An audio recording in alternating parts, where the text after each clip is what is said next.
সকালবেলা রান্না বসিয়ে দিয়েছি, এখন বাজে 6টা। এই যে ডিমের ঝোল করছি, আর বাইরে দেখুন পুরো অন্ধকার হয়ে আছে, বৃষ্টি পড়ছে। কীরকম বৃষ্টি পড়ছে।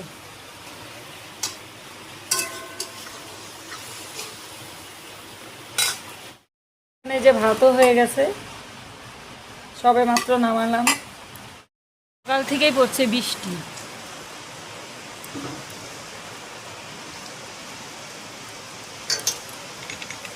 সকাল কি রাতের থেকেই শুরু হয়েছে, মানে এখনো পড়েই যাচ্ছে, এখনো হয়েই যাচ্ছে।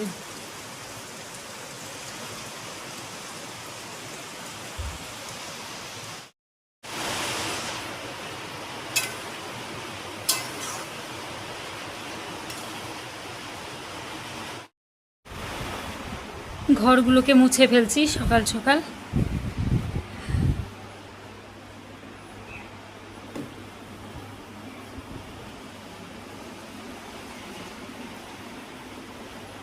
একদম শুকনো শুকনো করে মুছে ফেললাম, কারণ এমনি ঘর পুরো ড্যাম ড্যাম হয়ে আছে।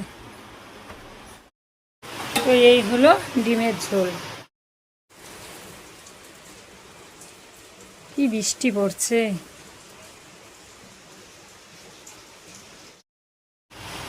এখন এই যে চা বসিয়ে দিয়েছি, হয়েই গেছে প্রায়।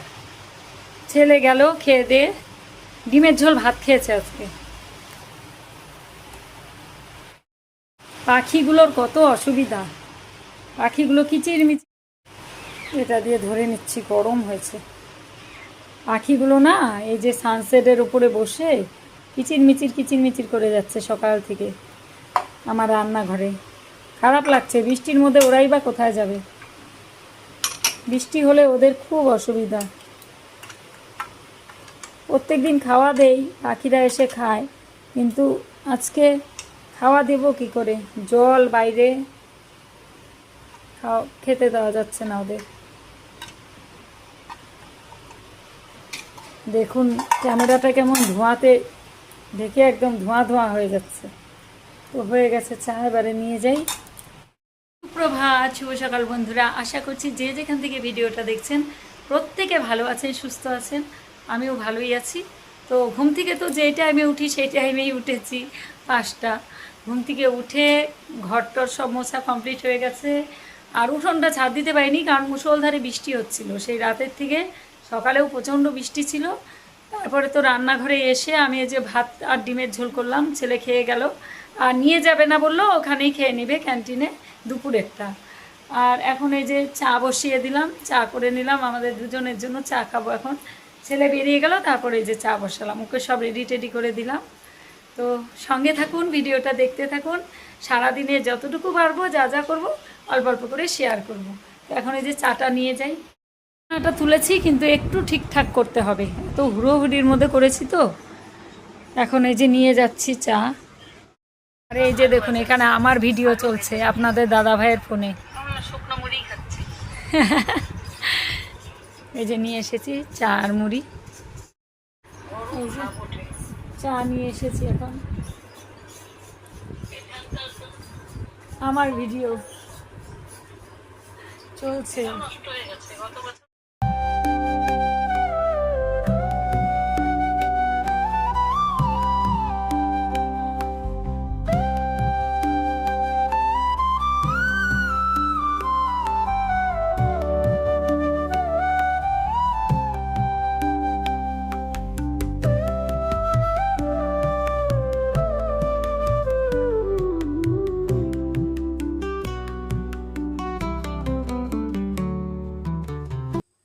রান্না বান্না কমপ্লিট করে তারপরে চলে এলাম এই ঘরটাকে একটু গোছানোর জন্য।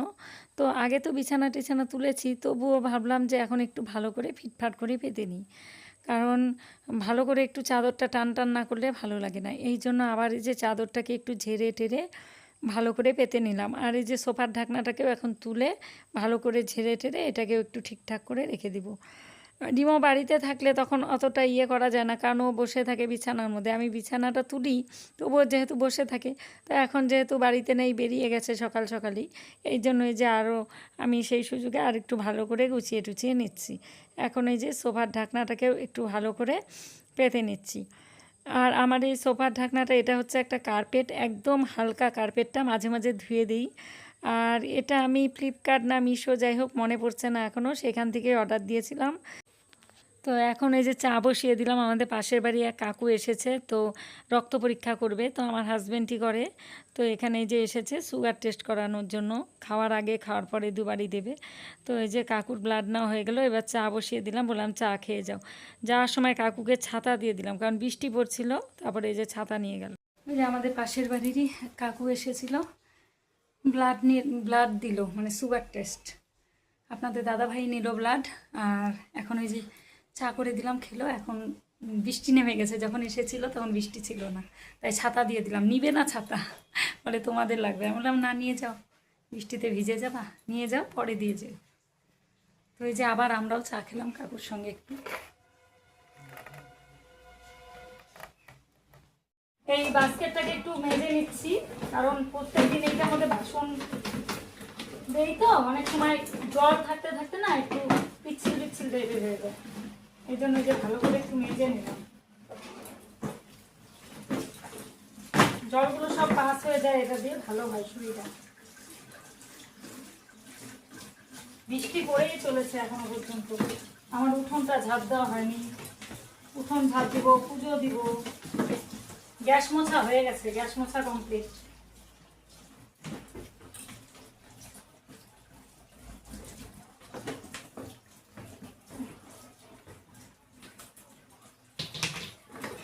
এটাকেও মেজে নিয়েছি।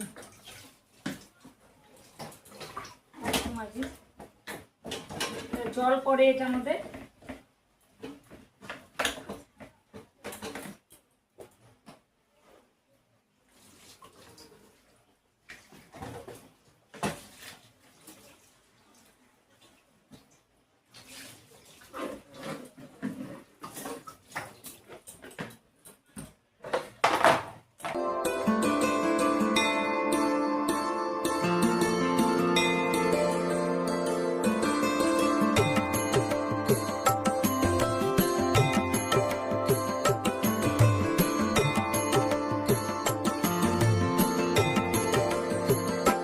তো আমার এই যে গ্যাস মোছা, বাসন মাজাও কমপ্লিট হয়ে গেছে, সব মেজে রেখেছি এখানটায়। তো আজকের আকাশ দেখে মনে হচ্ছে আজকে বৃষ্টি কোনো মতেই কমবে না। সারাদিন মানে পড়েই চলেছে। এখনও কটা বাজে বলুন তো? খুব বেশি বেলা কিন্তু হয়নি এখনও, যেহেতু ভোরে উঠেছি আমি, তো মনে হচ্ছে বেলা হয়েছে, কিন্তু খুব মানে অল্প বেলা, এখন বেশি বেলা না।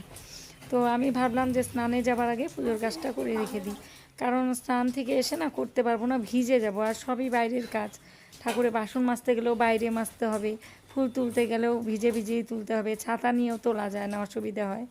এই জন্য যে মাথার মধ্যে কাপড় ছেড়ে নিয়েছি, আর মাথার মধ্যে একটা গামছা বেঁধে এখন এই যে ফুলগুলোকে সব তুলে নিচ্ছি। আর আমাদের উঠোনের মধ্যেও একটু বৃষ্টি হলেই জল জমে যায়। তো ফুল তুলে আমার এদিকে ঠাকুরের বাসন টাসনও মাজা হয়ে গেছে। এবারে ফুলটা তুলে রেখে তারপরে আমি উঠোনটা ঝাড় দিয়ে একবারে চলে যাব স্নানে।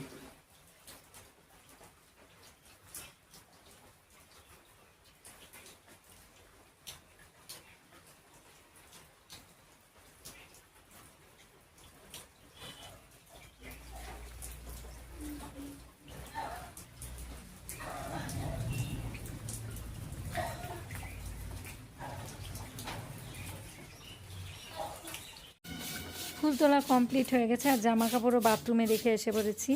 একদম উঠোন ঝাড় দিয়ে চলে যাব একদম স্নান করতে, কারণ এই বৃষ্টির মধ্যে ভিজেও গেছি। আর তাছাড়া এই যে উঠোনের মধ্যে জল হয়েছে, ঝাড় দিতে গিয়ে এগুলো জল কাদা সবই গায়ের মধ্যে ছিটে যাচ্ছে। যেহেতু বৃষ্টি কমার কোনো লক্ষণই নেই, তাই আমি ভাবলাম একবারে পুজোটা দিয়ে আসি, তারপরে আপনাদের দাদাভাইকে আবার খেতে দিয়ে দেবো পুজোর পরে।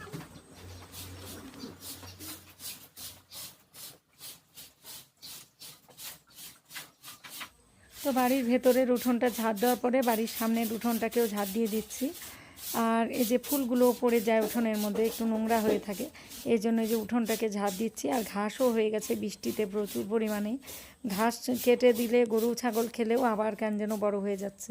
সেই ভাইটাকে আসতে বলা হয়েছিল, কিন্তু ভাইটা বোধহয় বৃষ্টির জন্য আসছে না। আমরা বলেছিলাম যতটা পারো পরিষ্কার করে দিও, তো ভাইটা আসছে না, জানি না কেন, নাকি রোয়া টোয়া গাড়ছে এই সময়টা। আর এই যে আমাদের রাস্তাটাও ঝাড় দিয়ে দিচ্ছে এখন ভালো করে, ঝাড়টা দিয়ে তারপরে স্নান করব। আর বৃষ্টি পড়েই যাচ্ছে, একটু থামার কোনো নাম গন্ধই নেই।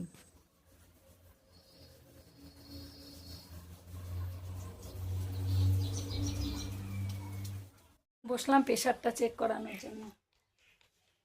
গতকাল মেপেছিলাম, কত ছিল, উপরে কত ছিল, 86। সকালের দিকে ছিল 80, উপরেরটা, নিচেরটা ছিল কত, 70, 60। আর রাত্রিবেলা হয়েছিল 90, উপরেরটা নিচেরটা হচ্ছে 60। কত, 64, 90, উপরে 90, নিচে 64। উপরে 90, নিচে 64, তো লই। বাবা কোলে ফুল তো শোনা, মনে রে কৃষি কাজ জানে না।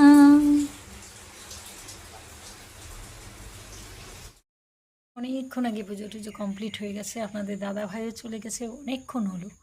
এখন কটা বাজে বলুন তো, এখন বাজে 1টা। তো ঘরে এসে 12টার থেকে ভিডিও এডিট করছিলাম, মানে এখন যেটা পাবলিশ করছি সেই ভিডিওটা এতক্ষণ এডিট করে সেভ করলাম এখানে বসে বসে। আর ঘরের লাইটটা বন্ধ করে দিলাম, জানলাটা খুলে দিয়েছি। এই যে সকাল থেকে জানলাটা খোলা যাচ্ছিল না, এত বৃষ্টি পড়ছিল না, সেই গতকাল রাতের থেকে বৃষ্টি হচ্ছে, হয়েই যাচ্ছে। আর একটু ছুট নেই, মানে রিমো যখন গেল তখনও প্রচণ্ড বৃষ্টি পড়ছিল। তারপরে এখন একটু কমেছে, কিন্তু ঝিরিঝিরি পড়ছেই। তো ভালো লাগছে বেশ, এখন এই ওয়েদারটা বেশ ঠান্ডা ঠান্ডা, মানে অতিরিক্ত গরমটা যে ছিল সেটা আর নেই। কিন্তু এই যে চলাচলের অসুবিধা, যাদের বাইরে বেরোতে হয় তাদের খুব কষ্ট হয় বৃষ্টির মধ্যে, এটাই হচ্ছে একটা ব্যাপার। রোদেও কষ্ট, বৃষ্টিতেও কষ্ট, দুটোতেই কষ্ট। মানুষের যে কোনটায় সন্তুষ্ট হবে মানুষ নিজেই বুঝতে পারে না, মানে আমরা বুঝতে পারি না, সত্যিই তাই। বেশি বৃষ্টি হলে মনে হয় কত অসুবিধা, কি করে যাবে, কি করে আসবে। এদিকে আবার রোদ হলে গরম। আর আমাদের এখানে ডাউক পাখিটা, প্রত্যেক দিন ডাউকটা আসে, মানে বৃষ্টি হলেই ডাউক আসে। দাঁড়ান দেখাই আপনাদের। এই যে এই যে দেখুন ডাউকটা, এটা বৃষ্টি হলেই আসে। এই যে কি যেন খাচ্ছে এখানে, এগুলোর মাংসও খায় অনেকে, এগুলোর কি কি যেন খুঁটে খুঁটে খাচ্ছে। আর এই যে পেঁপে গাছটার মধ্যে, পেঁপে গাছের মধ্যে এই যে দেখুন বসে আছে পাখি দুটো, উপরে একটা ঘুঘু, আর নিচে এটা কি, এটা কি দোয়েল পাখি নাকি। এই যে উপরে একজন, আর ইনি এখানে খেয়েই যাচ্ছে। এই যে এই দেখুন, বৃষ্টি নামলেই নিয়ে আসে এখানে, ডাকে কিভাবে দেখুন, জঙ্গলের মধ্যে নেমে গেল। এখন দুপুরবেলা একটু পাঁপড় ভেজে নিচ্ছি, ডিমের ঝোল আছে তার সঙ্গে। আর আজকে বেশি কিছু করিনি, পাঁপড় ভাজা আর ডিমের ঝোল। আর দুপুরবেলা তো আপনাদের দাদাভাই দই নিয়ে যায়, ছেলে তো দুপুরে আজকে ক্যান্টিনে খাবে, এই জন্য আজকে আর অন্য কিছু করলাম না। এবার এই যে আমার জন্য পাঁপড়টা ভেজে নিচ্ছি, ভেজে নিয়ে তারপরে খেতে বসবো। তো আজকের ব্লগটা এখানেই শেষ করছি, দেখা হচ্ছে পরবর্তী ব্লগে। সবাই ভালো থাকবে।